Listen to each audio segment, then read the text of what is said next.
What's going on, everyone? You got a 2021 Nissan Sentra here, and we're going to be replacing the key fob battery. First thing you're going to want to do to replace the battery in the key fob is remove the emergency key that's in the bottom of it. Now there's a sliding switch right here. If we slide it down with our thumb, we can pull it right out. If we look at the bottom of the remote, very carefully, there's a little slit right here. There's actually one right here too. There's two of them, one right here.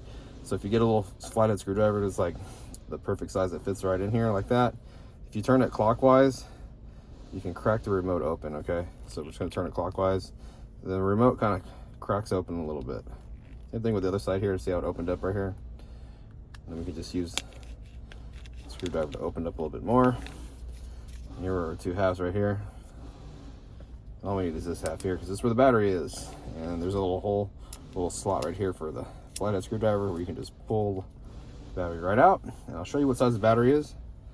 What we have here is a Duracell battery, and it is a CR2032. And you notice how it has a positive sign here. That's going to be facing down when we put it back in here. All right, if you need one of these batteries, check the description box. I'll have a link to Amazon where you can pick up a new battery. You should probably need one. And then you just get the two halves, and you just carefully just snap it back together, like so. Bring the key back in, and you're all done. Hope the video was helpful, and if it was, drop me a like or leave me a comment. Hope to see you guys in another video.